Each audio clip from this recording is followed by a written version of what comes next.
Today on Blue 58, goodbye to the initial 53-man roster. Hello, whatever comes after the initial 53-man roster. The Packers are making tweaks to their roster, whatever you call it, to optimize their team, but they're also getting caught up in rumors about others. Blue 58! Hello and welcome to another episode of Blue 58, the one and only podcast of thepowersweep.com. I'm your host, John Meerdink, and I am happy to be with you here for another episode. The Packers have moved on from their initial 53-man roster, continuing to tweak things as they will do throughout the regular season. And of course, we knew this was coming. Just given how the roster was structured, they were going to have to make a couple of moves. You need a long snapper unless you really are going to make an immense vote of confidence in your offense that we're not going to need one for punts and we're just going to go for two every time on the numerous touchdowns we're going to score. Obviously, that's not the case. They're going to have to make some moves to get their long snapper situation sorted out. But in the meantime, they've also made a couple more tweaks in the form of roster or waiver claims that add immediately to their 53-man roster, necessitating the release of a couple of guys. The releases, first and foremost, are Tariq Carpenter and Jonathan Ford, both of whom I would expect back on the practice squad at some point. Maybe. I can't say with 100% certainty that that's going to happen, but I would expect that they are going to get looks in Green Bay, which, of course, is going to be cruel for the guys who are not only cut from the 53 and then reassigned to the practice squad, but then are going to get released from the practice squad virtually immediately. The NFL is a cold business, and especially cold at this time of year. In any case, Carpenter and Ford are gone for right now. In their place, the Packers claim Zane Anderson and Ben Sims. One after the other here. Let's go Zane Anderson first, claimed on waivers after he was released by the Buffalo Bills. 6'2", 206 pounds, undrafted in 2021 out of BYU. He played 2021 and 2022 with the Kansas City Chiefs. 110 snaps on special teams over 2 years. Depending who you asked, he played either 1 or 0 snaps on defense. 1 snap on defense according to Pro Football Focus, 0 according to Pro Football Reference, and that's just because they count things slightly differently. Technically, it's 0 snaps because the 1 snaps PFF credits him with playing was actually on a fake punt or some other kind of punt that turned into an offensive play. When that happens, they turn your rep as a punt return guy into a rep as a defensive player. I'm not exactly sure why they do it that way. I think it's an offensive play, but in any case, that's what they did. The point is he does not really play on defense. He was in camp with the Bills this summer, doing defensive things for them. Anyhow, a special teams thing for them because he is a special teams player and a good athlete on top of that. 8.26 relative athletic score, 4.44 in the 40-yard dash. His overall RAS number is dragged down by the bench press and by having a bad vertical leap. I would not get too hung up on worrying about those things for a safety, particularly the bench. Vertical leap is often a question of just training, too. A lot of guys don't know how to practice the vertical leap, and if you want to put up some better combine numbers yourself, you can actually train yourself to squeeze a few more inches out of your vertical leap just by altering your technique slightly, and that's going to bump you way up theoretical draft boards just by practicing it, and a lot of guys just don't. But suffice it to say, not great leaping numbers, but that's not something we're overly concerned about as he's running down to cover kicks on kickoff or punt or serving as the personal protector on the punt team, which is something he did in Buffalo as well. As of when I'm recording this, it's about 20 after 1 on Thursday afternoon, August 31st. The corresponding roster move to his signing, or waiver claim, I guess, has not been announced. I suspect it's going to be a safety. And if you're looking at a safety that's exclusively a special teamer, Dallin Levitt could be in some danger. We'll see if I end up being right. This part of the podcast is going to date pretty quickly, but we are going to get a corresponding roster move at some point. We'll figure out exactly what that is when it happens. The other claim the Packers made here, the other successful claim the Packers made here, we should add, more on that in a second, but their second claim was Ben Sims, a 6'5", 250-pound undrafted tight end out of Baylor. Played with the Vikings throughout the summer after signing with them after the 2023 NFL Draft. Was quite successful at Baylor, I might add. He had several records for catches and touchdown receptions as a tight end there. Again, signed with the Vikings as an undrafted free agent, was paid quite a bit of guaranteed money for the Vikings. More, I think, in his contract for an undrafted free agent than the Packers paid their entire undrafted free agent class. Just nothing right or wrong with that, just different approaches. A little bit surprising that the Vikings would end up cutting him considering their investment. Maybe they just thought they were going to end up getting him on special teams. But in any case, he is in Green Bay. A good athlete. 8.40 relative athletic score, 4.58 40-yard dash. Faster just barely than Luke Musgrave by like 0.03 of a second. Overall, I think considering him a poor man's Luke Musgrave is basically a fair comparison. Consider this line from a scouting report by Dane Brugler in The Beast this spring. Quote, overall, Sims is a balanced athlete with steady hands, but he isn't a threat after the catch and needs to turn his losses into stalemates as an NFL blocker, end quote. Now, people I've talked to and, read about since then have gone a little bit in a different direction in terms of how they described what he did with the Vikings in the preseason, saying that he was more of a blocker, more of a traditional wide tight end. Come to your own conclusion there. You've got perspectives on both sides. He's a good athlete. He's a big guy. He'll do stuff on special teams. He'll be the number, depending how you count, 4 tight end, number 3 traditional tight end right now. A little bit smaller, a little bit slower than Luke Musgrave, but by and large, the same skill set. Now, I said the second successful claim the Packers made on waivers because there was a third claim that they attempted but were not successful. The Packers attempted to claim former Miami Dolphins wide receiver Elijah Higgins. He ends up going to the Arizona Cardinals. They are further up in waiver priority than the Packers are. But the Packers put out a feeler trying to get Higgins into camp. Well, not into camp, onto their active roster after cutdowns came through. Higgins, a 6th-round pick out of Stanford this spring, 8.94 relative athletic score. Big guy, 6'3", 235-pound receiver. Basically a receiver tight end hybrid, and convincingly a Packers type with that 6'3", 235-pound frame. Essentially a clone of Dre Miller, a wide receiver tight end hybrid that they had in camp this year. Did not end up on the practice squad, but I think you can see what the Packers are going for here. Now, the Packers are unsuccessful, so not a lot to talk about in the short term, but I do think it does raise 2 questions here. First, who would have gotten moved off the roster if the claim went through? And second, will we see Higgins in Green Bay at any point this season or beyond? To the first question, we were discussing this in the Power Sweeps Discord server earlier this morning. The popular name there among our internal discussions was Dontavion Wicks. He was mentioned as a potential injured reserve candidate prior to the cuts to the 53-man roster, and if the Packers had to submit their roster and get everybody through and Wicks was on that roster, the Packers could have IR'd him and just given him some time to fully heal up while they take a look at what Higgins can do. The other possibility is that Malik Heath, after going through all that he went through in training camp, would have gotten the axe. It's possible he is the 6th of 6 wide receivers on the depth chart right now. That seems less likely. It might have been Samori Toure, but it's hard to imagine, I guess is my point, that the Packers would carry 7 wide receivers at this point in the season. There's just really no need for that, although it does seem like they're probably going to end up playing receivers on special teams more than they did last year under Rich Bisaccia. To the second question, I think the fact that the Packers put in a waiver claim on Higgins should put a little flag by his name in your mind, just to keep an eye on if he should be released by the Cardinals at any point in the future. It's possible that the Packers do want to sign him to their practice squad. If he's released outright by the Cardinals and passes through waivers, then they can sign him to their practice squad, which is something they'd probably be interested in doing. And if they were interested enough in him that they would have put him on the 53 right away. In any case, I don't think we can forget about the name Elijah Higgins, but just write it down on a mental Post-it note and stick it in the back of your mind for a while. The other big story coming out of Green Bay after the 53-man roster was announced was that the Packers were considered the mystery team involved in the Jonathan Taylor conversation going on in Indianapolis. If you haven't been following along throughout that offseason saga, essentially what's happened is that Taylor is approaching the end of his contract with the Colts and wants to be re-signed. He says, I've been a great player for you. I want to be paid accordingly. And the Colts have said no.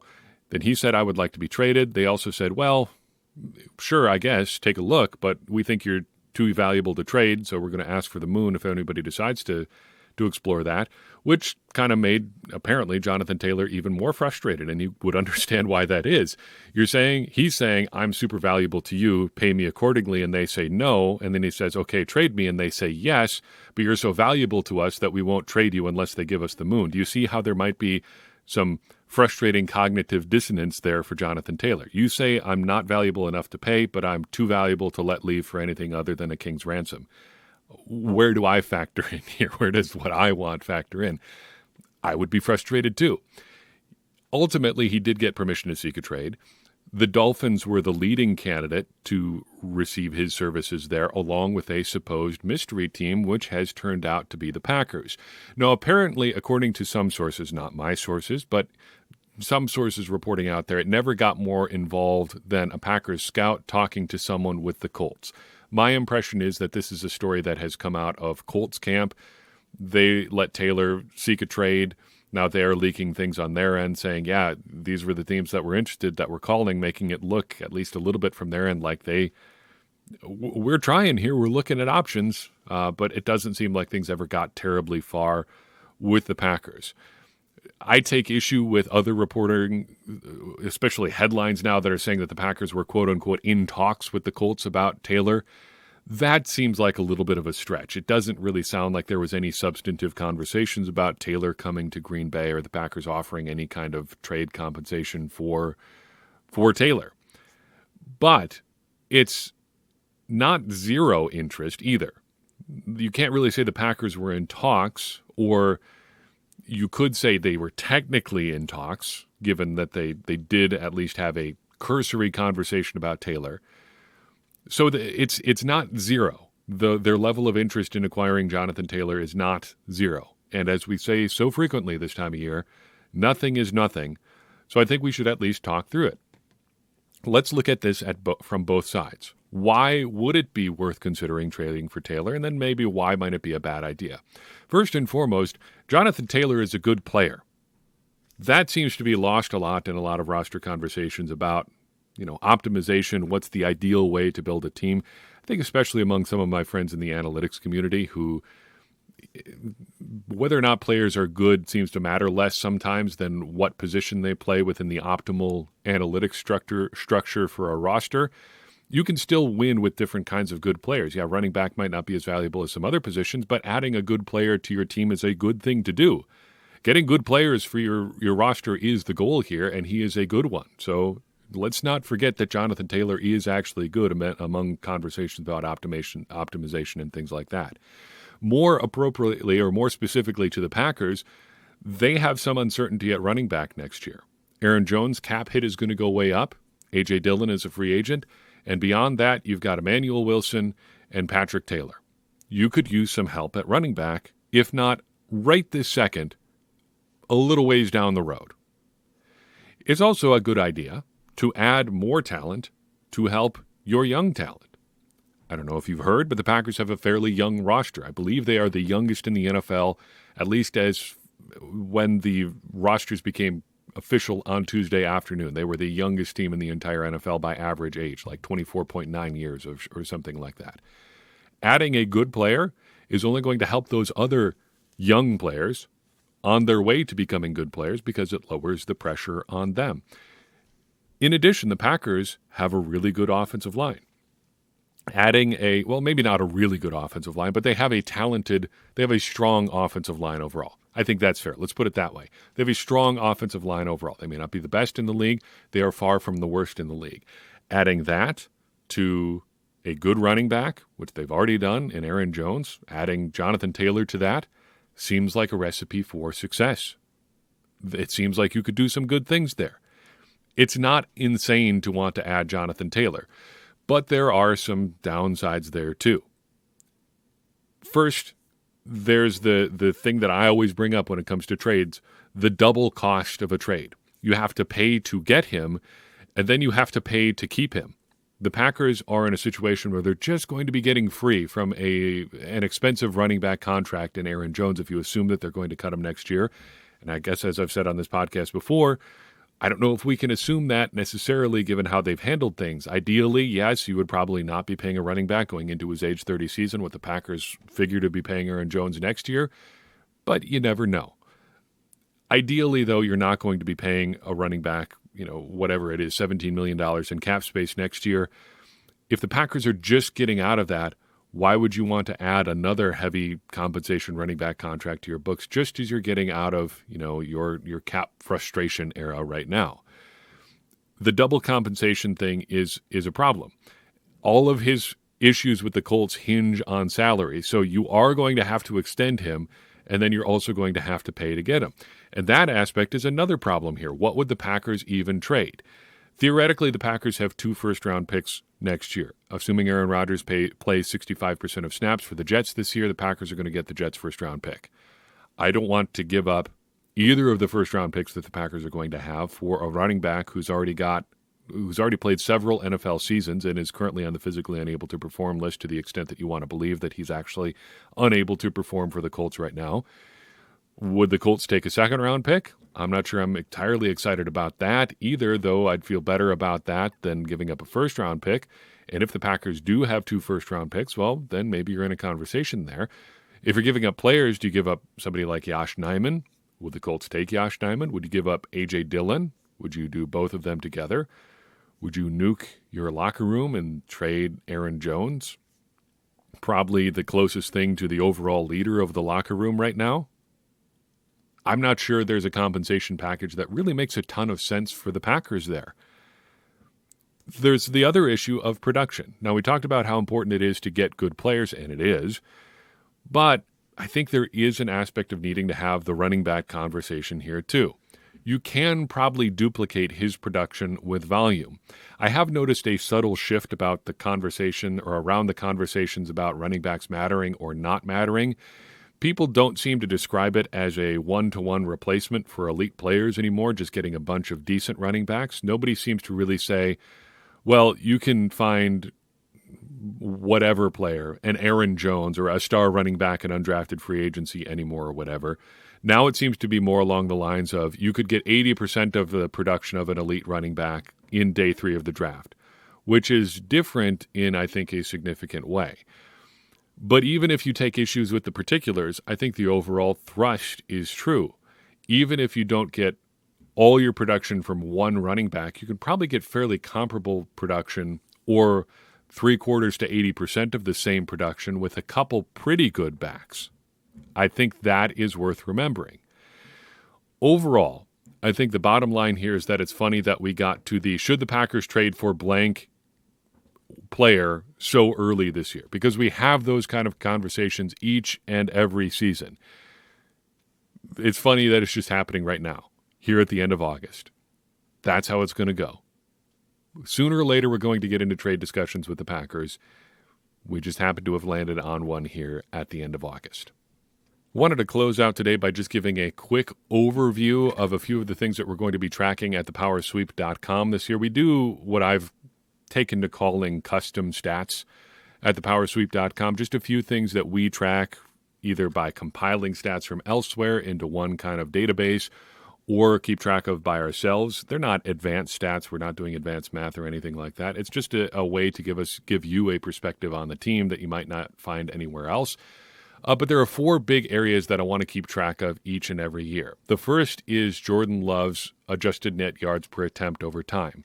This has been one of my favorite projects to run with Aaron Rodgers. Over the past few years, we've kept trailing average compilations of his adjusted net yards per attempt numbers over 4, 8, and 16 game chunks. We're going to bump it up to 17 because there's 17 games in a regular season. Now, we're going to do the same for Jordan Love. Basically, we want to see where he's trending over time in this one specific metric that relates to quarterback performance. Why adjusted net yards per attempt? I think it is the best single number for gauging quarterback performance. It's not perfect, but no single number is. But this one factors in your yards per attempt, how often you're completing passes, how often you're throwing touchdowns, how often you're throwing interceptions. It's a pretty easy number to understand, and it basically scales like 1 to 10. A guy who's an elite quarterback is going to be around 8 or so. You could go higher, you could go a little lower, but that's usually going to be about where your league leader is going to be. I think it makes sense to keep track of Jordan Love's numbers there over time. And for this season, at least, we're going to keep track of where he compares to Aaron Rodgers at the same point in his career. At some point, we're going to have to divorce Jordan Love from the Aaron Rodgers conversation and just let him be Jordan Love. But I think there is some value to comparing him to where Aaron Rodgers was at the same point in his career, in part because he's taking over as the starter in roughly the same spot that Aaron Rodgers was, by and large. Secondly, we're going to be tracking explosive plays again this year. We've done that every year. Runs of 12 yards or more and passes of 16 yards or more are considered explosive plays by a lot of different NFL teams. Now, you will get some different numbers. Some people say it's 20 yards for all plays. Some people will say a 15-yard run or a 20-yard pass. Mike Pettin, I think, lowered it down to 10 yards for a run and 15 yards for a pass, but we use 12 and 16 because that's what Mike Ayers, one of the Packers analytics guys from back in the early 2000s, used when he started studying this. And I know of a few other NFL teams that use those marks for measuring their explosive plays on a year in and year out basis, a week in and week out basis. So we're just going to do the same thing there. I figure if it's good enough for other NFL teams, it's good enough for us to track. Last year, the Packers had 108 explosive plays as a team. That was actually down from each of the previous 2 years. In 2020, they had 111. In 2021, they had 112. Last year, they were down to just 108, which I think tracks with our overall feelings about the Packers' offense from last year. Just not quite as explosive as they were in the past. Flipping over to defense, we're going to keep an eye kind of together on one page on 3 separate pass rushing stats. Pressure rate on true pass sets, and production ratio. Pressure rate is how often you are getting a pressure on your pass rushes. So if you get 1 pressure, a hit, hurry, or sack in 10 pass rushes, you have a 10% pressure rate. That number comes from Pro Football Focus. We'll be using their charting numbers on that. We're also going to be using their numbers on pressure rates on true pass sets. This is something that they also track to kind of get an idea how you're doing on, I think, what they would describe essentially as actual passing plays. So they take all of the passing plays that a team runs, and then they subtract out passing plays that are play action or bootlegs or screens. Plays where a pass rusher's ability to get to the passer is going to be affected by things out of his control.